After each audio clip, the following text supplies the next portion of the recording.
하나님께서는 우리에게 복을 주시고자 하십니다. 하나님께서는 우리 모든 이들이 하나님의 능력을 힘입어서 살아가기를, 그리하여서 그 하나님의 말씀 때문에 그 하나님께서 우리에게 허락하신 그 약속을 의지하여서 살아가기를 원하십니다. 창세기 1장에 보면 하나님께서는 아담과 하와를 지으시고 그들에게 복을 허락하여 주셨습니다. 그들이 생육하고 번성하여 땅에 충만하라 라고 복을 허락하여 주셨지요. 그리고 또한 창세기 12장에 보면 하나님께서 아브라함에게 복을 주십니다. 너는 너의 본토 친척 아버지의 집을 떠나 내가 내게 지시할 땅으로 가라 라고 말씀하셨습니다. 또한 너로 말미암아 모든 이들이 이 땅에 존재하는 모든 자들이 복을 얻을 것이다 라고 말씀하셨습니다. 그리고 로마서의 말씀에 보면 바울이 고백합니다. 이 복음은 모든 믿는 자에게 주는 것이니 유대인에게나 헬라인에게나 동일한 것이로다 라고 하십니다. 하나님께서는 선택받은 백성인 유대인뿐만 아니라 이방인들에게도 이 세상에 존재하는 모든 이들이 복을 받기를 원하신다. 그래서 구약 성경과 신약 성경을 종합해 보면 하나님께서는 모두 이 세상에 숨을 쉬고 살아가는 하나님께서 지으신 모든 육체들에게 복을 허락하여 주시고 계시는 것이지요. 그래서 우리는 그 복을 받아야 합니다. 하나님께서 허락하신 복을 받기 위하여서 우리는 늘 하나님의 곁에 있어야 하고 주님을 바라보아야 하겠습니다. 그런데 우리가 다 복을 받기를 원하지만 이 세상 누가 복을 받기를 싫어하겠습니까? 그런데 그 복을 받는 사람과 받지 못하는 사람이 있다라는 것이지요. 첫째는 하나님을 믿는가 믿지 않는가에 달려 있습니다. 이 세상에 70억이 넘는 인구가 있지만 이 가운데 하나님을 믿는 자는 너무나 많이 있습니다. 그들은 하나님을 믿을 기회가 있음에도, 하나님께 복을 얻을 기회가 있음에도 아직 그 발걸음을 떼지 못하고 있고 안타까운, 결국에는 그 죽음의 길로 걸어가는 현실입니다. 그러나 우리는 너무나 감사하게도 하나님을 믿을 수 있는, 하나님께 나아갈 수 있는 기회가 주어졌고 또한 복을 받을 수 있는 기회가 우리에겐 열려 있는 것입니다. 그런데 우리 교회 다니는 많은 사람들 가운데서도, 믿는 자들 가운데서도 복을 얻는 자가 있는가 하면 아직 과연 나에게 복이 주어졌는 것인가 의심하고 때로는 고민하고 낙담할 때가 있지 않은가 싶습니다. 오늘 말씀에 보면, 갈라디아서 말씀에 보면 하나님의 그 은혜의 섭리가, 하나님께서 어떻게 복을 주시는지를 말씀하고 계십니다. 9절 말씀에 보면 우리가 선을 행하되 낙심하지 말지니 포기하지 아니하면 때가 이름에 거두리라 말씀하고 있습니다. 여기서 우리가 선을 행하되에서 선은 아름다운 것 또한 고귀한 것을 의미합니다. 우리가 아름답고 고귀한 것을 행하고 있으면 때가 이를 때 복이 주어진다라는 것이지요. 그렇다면 이 아름다운 것, 고귀한 것, 선이 무엇입니까? 우리 인생에서 가장 아름답고 고귀한 것은 무엇이지요? 하나님의 말씀을 듣고 순종하는 것이지요. 우리가 하나님의 말씀보다 더 앞서는 것이 있겠습니까? 하나님의 말씀보다 더 아름다운 것이 있겠습니까? 그 아무리 진귀한 보물을 갖다 준다 하여도 하나님의 말씀보다는 못한 것이지요. 그렇게 우리가 하나님의 말씀을 늘 가까이 하고 하나님의 말씀에 순종하게 되면, 그리고 낙심하지 아니하면 때가 이름에 거두게 된다라는 말씀입니다. 아브라함의 경우를 한번 우리가 살펴보았으면 좋겠습니다. 하나님께서 아브라함을 택하셨습니다. 그리고 그에게 너의 후손이 별과 같이 되어서 너는 복을 얻을 것이다, 너로 말미암아 이 땅의 모든 이들이 복을 얻을 것이다 라고 말씀을 하셨습니다. 그런데 현재 아브라함에게는 아들이 없었지요. 하나님께서 그 약속을 주셨을 때가 75세입니다. 그런데 아브라함이 몇 세의 아들을 얻었습니까? 100세의 아들을 얻었습니다. 25년이라는 세월을 기다려야만 했습니다. 그런데 중간에 살펴보면 아브라함이 인간적인 욕심으로 잠깐 하나님의 말씀에서 떠나가게 되고 실수하는 때가 이르게 됩니다. 아브라함이 하갈을 통해서 이스마엘을 낳게 되지요. 창세기 16장에 보면 마지막 절에 보면 아브라함이 이스마엘을 86세에 얻었다라고 말씀하고 있습니다. 그런데 그 16장에서 바로 끝이 나고 17장으로 넘어가게 되면 아브라함이 99세에 하나님께서 그의 앞에 나타나셨다라고 말씀하고 있습니다.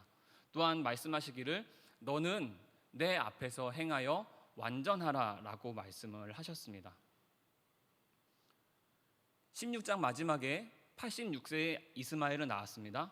그런데 17장에 이르렀더니 99세가, 그러니까 13년이 흘러서 우리 하나님께서 아브라함에게 나타나셨다라는 것이지요. 다시 한번 말씀드리면 13년이 지나서야 다시 아브라함에게 나타나셔서 그에게 말씀하셨다라는 것입니다. 그런데 우리 하나님의 첫 마디가 어떻게 됩니까? 너는 내 앞에서 행하여 완전하라입니다. 저는 이 뉘앙스가 하나님께서 말씀하신 너는 내 앞에서 행하여 완전하라, 이 뜻이 너 똑바로 해라 라고 들려졌습니다. 너 내 말씀대로 살아라, 내 뜻대로 해라, 나의 때를 기다리라 라고 말씀하시는 것처럼 여겨졌습니다. 왜입니까? 아브라함이 하나님의 때를 기다리지 못하고 인간적인 방법을 동원하여서 이스마엘을 낳았기 때문입니다. 그것은 하나님께서 원하시는 일이 아니었지요. 물론 하나님께서는 이스마엘의 후손도 번성하게 해주셨습니다. 그러나 하나님께서 택하신 자는 사라를 통한 후손이었지요. 그 사라를 통해서, 이삭을 통해서 결국에는 그 대대로 야곱을 낳게 되고 모세를 낳게 되고 그 유다 지파를 통하여서 결국에는 예수님께서 이 땅에 나시지 않습니까?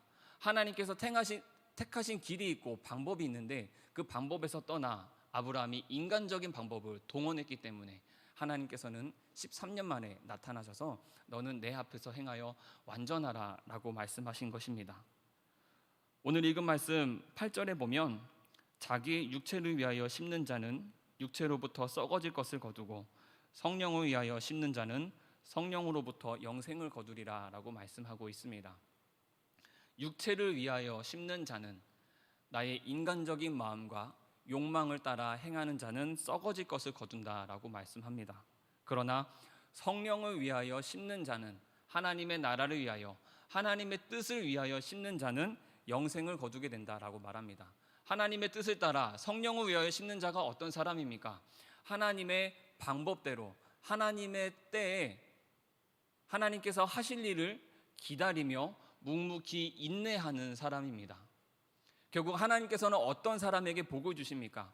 인간적인 방법으로, 이렇게 하면, 이런 방법을 동원하면, 저 사람이 나에게 도움을 주면, 내가 이때에 이런 계획을 철저히 잘 세워나가면 나에게 복이 임할 거야 라고 말하는 사람이 아니라 하나님께서 하나님의 때에 분명히 그 놀라운 일을 행하실 거야 라고 고백하는 자에게 하나님의 방법으로 우리에게 복을 허락하여 주신다라는 것입니다.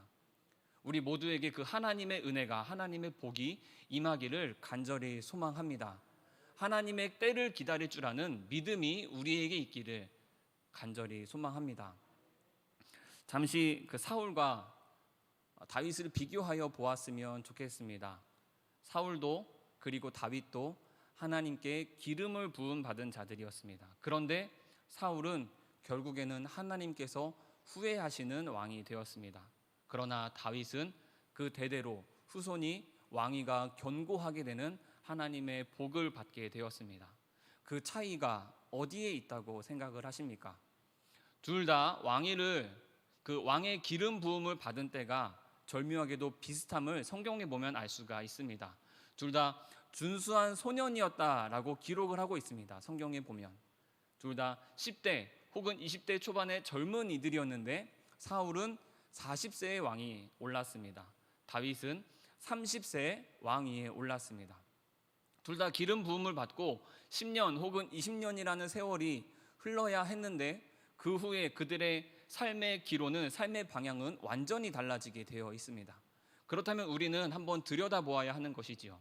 그 기름 부음을 받고 왕위에 오르는 그 사이 기간 동안 다윗은 10년, 사울은 20년이라는 기간에 대체 무슨 일이 있었던 것인가?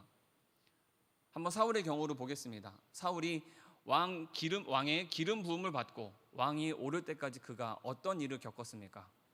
사실 우리가 성경에 기록된 것이 없기 때문에 찾아볼 수가 없습니다. 그가 고난을 받았다면, 하나님께 단련을 받았다면, 혹은 인생의 중요한 결정적인 순간이 있었다면 그것이 기록되어 있을 것인데 그것이 없음을 우리는 알 수가 있지요. 그런데 다윗이 기름 부음을 받고 30세에 왕위에 오를 때까지 그가 어떤 일을 겪어야 했습니까? 군사 훈련을 받았습니까? 아니면 하나님의 율법을 철저히 낭독하며 하나님의 뜻을 따르기 위해서 책상다리하고 열심히 연구하였습니까? 아니면 여기저기 다니면서 내가 이제 왕위에 오를 것이니 여러분 잘 부탁드립니다 라고 하며 인사를 하고 다녔습니까? 아닙니다. 다윗은 철저히 광야에서 훈련을 받아야만 했습니다. 그 10년 혹은 10수년 동안 쫓겨다니며 목숨이 위태로워지는 상황을 수십 번 만나면서 부모님과 헤어지며 날마다 밤잠을 이루지 못하고 발자국 소리에도 화들짝 놀라 깨며 그렇게 도망 다녀야 했습니다. 그리고 그 도망 다니는 기간 동안 그는 어떻게 했습니까? 시편을 보면 우리가 알 수 있지요. 날마다 하나님의 도우심을 간절히 구하였습니다. 하나님이 나의 산성이 되시고 요새가 되신다라는 고백을 날마다 되뇌이며 내가 사람을 보지 아니하고 하나님만 바라보겠다고 그렇게 날마다 노래하였습니다. 그렇게 단련의 기간이 훈련의 기간이 있었더니 왕위에 올랐을 때 그는 하나님께서 가장 인정하시는 그 중심을 보시고 기뻐하시는 그리고 성경에 나오는 그 수많은 왕들 중에 가장 뛰어난 왕, 완벽한 왕이 될 수가 있었습니다. 우리에게 고난이 때때로 찾아올 때가 있습니다. 우리가 어려움을 겪을 때가 있습니다. 눈물을 흘릴 때가 있습니다. 그런데 그 기간이 우리를 단련시키시는 기간이며 마치 다윗과 같이 우리가 후에 하나님의 복을 듬뿍 얻도록 하나님의 복을 담을 만한 그릇이 될 수 있도록 우리를 훈련시키시는 기간임을 고백하시기를 소망합니다. 분명히 하나님께서는 일하시고 계시고 우리에게 가장 좋은 것을 주시기 위하여서 예비하고 계십니다. 그런데 우리가 그 그릇이 되는지 안 되는지 판단하시는 것이지요. 그 기간 동안에 인내하는 자는 참고 견디는 자는 선을 행하되 낙심하지 아니하는 자는 때가 이름에 복을 받게 될 줄로 믿습니다. 그 하나님의 때를 기다리는 우리가 되기를 소망합니다. 저는 굉장히 좋아하는 수필이 있는데 피단 문답이라는 소설입니다. 수필입니다. 피단이라고 아십니까? 그것은 오리알로 만든 요리입니다. 상어 지느러미처럼 굉장히 고급스러운 요리는 아니지만 그 깊은 풍미가 아주 대단하다고, 그래서 그 수필을 지은 이는 그 피단이라는 요리를 앞에 두고 절을 하고 싶어진다라고 말을 합니다. 왜 그 요리를 두고 절을 하고 싶어질까요? 그 요리 과정이 대단하기 때문입니다. 그 오리알을 진흙에 이렇게 싸서 벼에 깊숙이 묻어둡니다. 그리고 6개월을 기다립니다. 반년이라는 시간이 지나고 나면 그 진흙에 쌓여있던 오리알은 썩어지는 것이 아니고 혹은 오리가 부화하는 것이 아니고 그 특유의 독특한 아주 깊은 맛을 내는 요리로 다시 태어나게 된다라고 말을 합니다.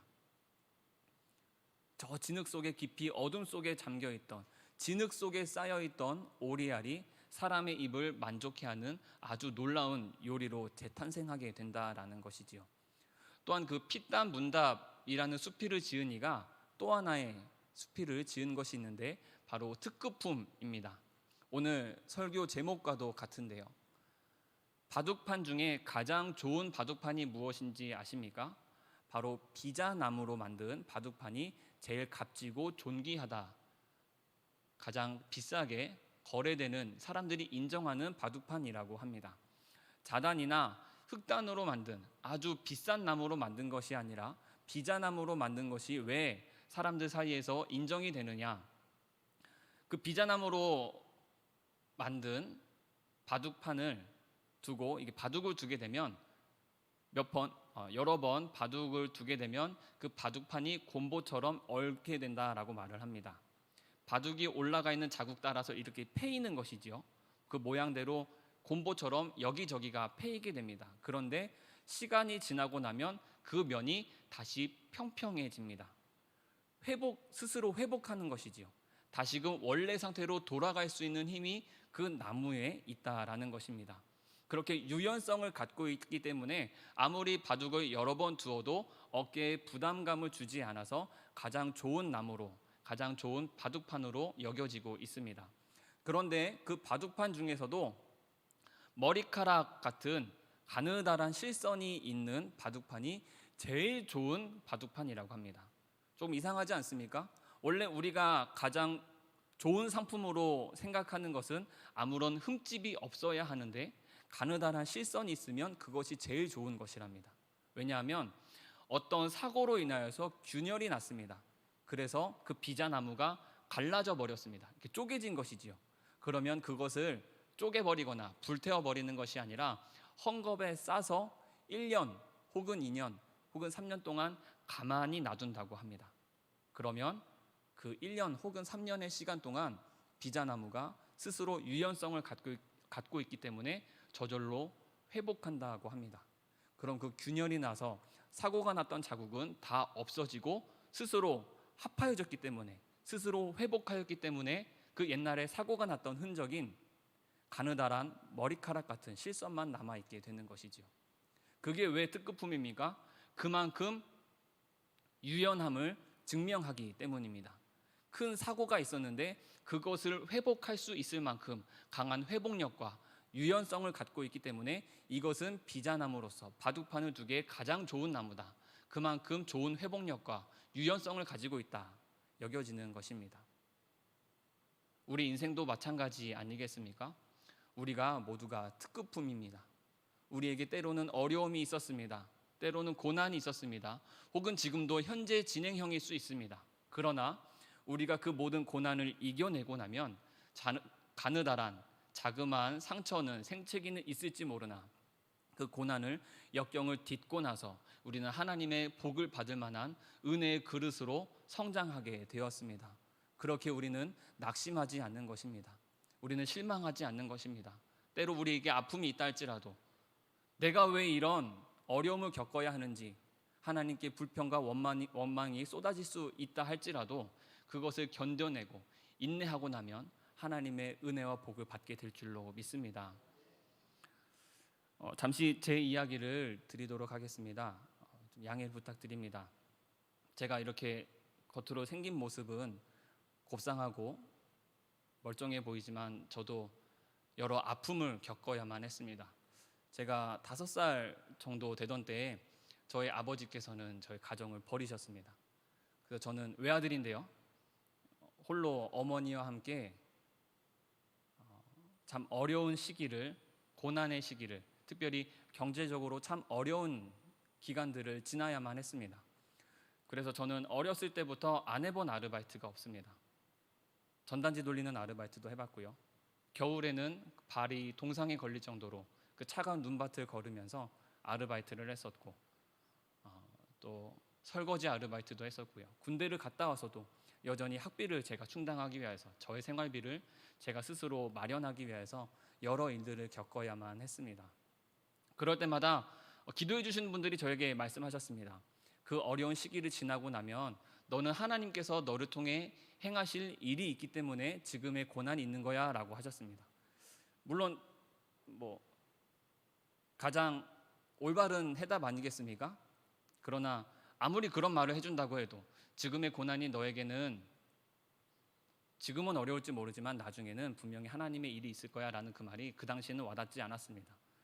왜냐하면 그 당시 너무 힘들기 때문이죠. 내가 왜? 저의 동년배들은, 저희 친구들은 그냥 멀쩡한 집안에서 아버지와 어머니와 함께 그저 화목하게 살아가고 있는데 제 친구들은 돈 때문에, 물질 때문에 걱정하지 않고 학비를 어떻게 낼까? 내일은 뭘 먹을까? 내일은 과연 밥을 먹을 수 있을까? 저는 변변찮은 학원 한번 다녀본 적이 없거든요. 나는 왜 이렇게 살아야지? 그런 물음이 항상 저 안에 있었는데 나중에 흐르고 났더니 이제 제가 장성하고 하나님을 비로소 깊이 만나게 되고 저 스스로 체험하게 되었더니 그때 모든 지나갔던 과거들이 이제는 저에겐 훈장처럼 여겨지게 되었습니다. 하나님을 만났더니 하나님께서 나를 왜 그런 상황 가운데 내버려 두셨는지 저 스스로가 만났더니 그때야 비로소 하나님의 은혜를 경험하게 되었던 것이지요. 제가 교육전도사로 있을 때 아동부를 맡았던 적이 있습니다. 1학년부터 6학년까지 아이들을 가르치고 있었는데 어떤 한 4학년짜리 남자아이가 있는데 이 아이는 다른 친구들이 아빠 이야기만 꺼내면 얘는 얼굴이 어두워지고 자꾸 혼자서 우는 겁니다. 그래서 좀 다른 분들에게 그 다른 친구의 어머니에게 쟤는 왜 저렇게 아빠 이야기만 나오면 울어요? 라고 물어봤더니 아버지가 없다고 합니다. 어머니랑 단둘이 살아가는데 어머니가 밤이 되면 일을 나가시는 모양입니다. 그 친구들은 아빠랑 같이 놀러 가고 맛있는 것도 먹는데 본인은 그러지 못하는 것이 참 슬펐던 모양이지요. 그런데 그 아이의 이야기를 듣는 순간 제가 눈물을 참을 수가 없는 것입니다. 제가 막 공감하는 능력이 뛰어나서가 아니라 제가 그 아이의 삶을 알기 때문이죠. 저 아이가 어떤 아픔을 겪었을지 말하지 않아도 저는 너무나 잘 아는 것입니다. 왜냐하면 제가 그 기간을 겪어왔기 때문에, 그 아픔을 겪었기 때문에. 그래서 저는 그때야 그냥 사람들이 말하던 하나님께서 분명히 너를 사용하실 일이 있을 거야, 그 뜻이 무엇인지 그때서야 알게 되었습니다. 그리고 하나님 앞에 고백하게 되었습니다. 하나님, 저는 앞으로 저런 친구들을 위해서, 저런 아이들을 위해서 살겠습니다. 그렇게 아픔을 겪고 어려움 가운데 있는 이들을 위해서 저는 살아가겠습니다 라고 고백을 하게 되었습니다. 우리에게 고난이 있습니다. 우리에게 아픔도 있습니다. 다시는 기억하고 싶지 않은 제발 다시는 돌아오지 않았으면 하는 그런 끔찍한 시기가 있을 수 있습니다. 그러나 우리가 그 시기 가운데에서 하나님을 버리지 않고 하나님의 말씀을 외면하지 않고 비록 원망할지언정 불평할지언정 하나님의 그 품 안에서 우리가 불평한다면, 그리고 우리가 이겨내고 인내한다면 분명히 하나님의 때에 하나님께서 우리에게 놀라운 역사를 베풀어 주실 것을 믿습니다. 그 하나님의 은혜 가운데 살아가시는 저와 여러분 되시기를 소망합니다. 선을 행하되 아름답고 그 고귀한 하나님의 말씀대로 살아가되 낙심하지 아니하고 포기하지 아니하면 때가 이름에 거두는 역사가 있게 될 줄로 믿습니다. 10절에 보면 그러므로 우리는 기회 있는 대로 모든 이에게 착한 일을 하되라고 오늘 읽은 말씀 마지막에 고백하고 있습니다. 그럼 우리가 해야 될 일은 무엇인가?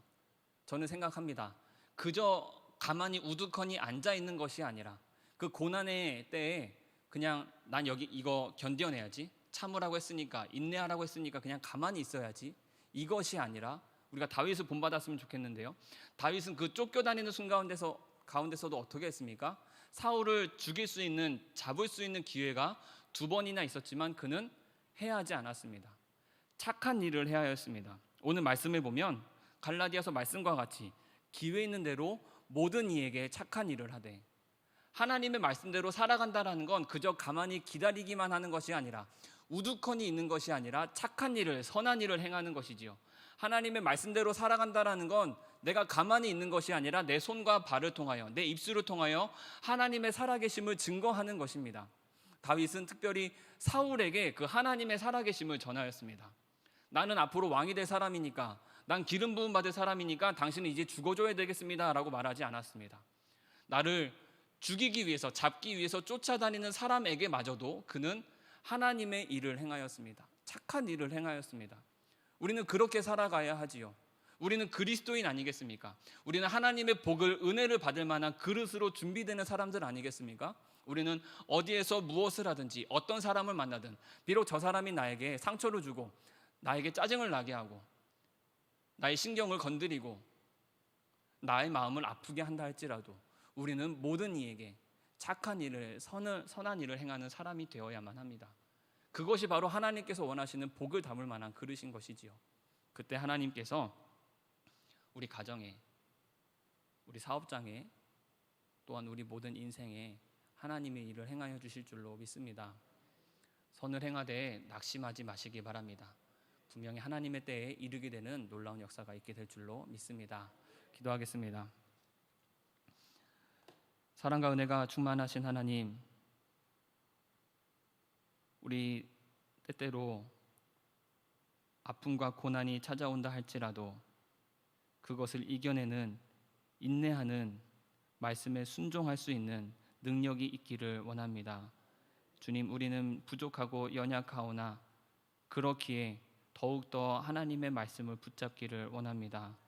하나님, 성경에 나오는 그 수많은 믿음의 사람들과 같이 우리가 비록 불평하고 원망하는 때가 있다 할지라도 하나님을 떠나지 아니하고 외면하지 아니하고 우두커니 그 하나님 앞에서 서 있으며 또한 손과 발을 뻗어 하나님의 말씀을 행하는 자들, 선한 일을 행하는 자들이 되기를 원합니다.